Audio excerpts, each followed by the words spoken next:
Bible కాల్చిన కుర్రాడు అదే రాత్రి యేసును చూశాడు. ఎందుకు నమ్మాడో తెలుసా? సాధు సుందర్ సింగ్ యేసును నమ్మే ముందు యేసుని ద్వేషించాడు. బైబిల్ని బహిరంగంగా కాల్చాడు. కానీ లోపల ప్రశ్నలు: నిజమైన దేవుడు ఎవరు? 15 ఏళ్ల వయసులో ఆత్మహత్య చేసుకోవాలని నిర్ణయించాడు. చావుకు ముందు ఒకే ప్రార్థన: దేవుడా, నువ్వు నిజమైతే ఈ రాత్రి నాకు కనిపించు, నన్ను వెతికిన వారికి నేను ప్రత్యక్షమవుతాను అనే వాక్యం నిజమైంది. అప్పుడు జరిగింది అదే అద్భుతం. యేసుక్రీస్తు ప్రత్యక్షమయ్యారు. యేసు చూడ్డానికి ఇలా ఉన్నాడు. కళ్ళలో ప్రేమ, స్వరంలో క్షమ. యేసు అన్నాడు, నేను నీ కోసం ప్రాణం పెట్టాను అని. ఆ ఒక్క దర్శనంతో సాధు సుందర్ సింగ్ అన్నీ వదిలేశాడు. ఇల్లు, పేరు, భవిష్యత్ అన్నీ.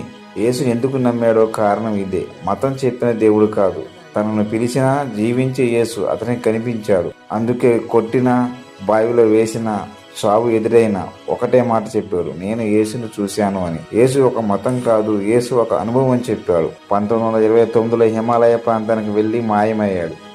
ఆయన మరణం ఎలా జరిగిందో ఇప్పటికీ తెలియదు. కొందరు ఆయన దేవుల్లో ఐక్యమయ్యానని విశ్వసిస్తారు. సాధు సుందర్ సింగ్ జీవితం మనకి ఇదే చెప్తుంది. మతం కాదు, యేసుతో జీవించే అనుభవమే నిజమైన విశ్వాసం అని.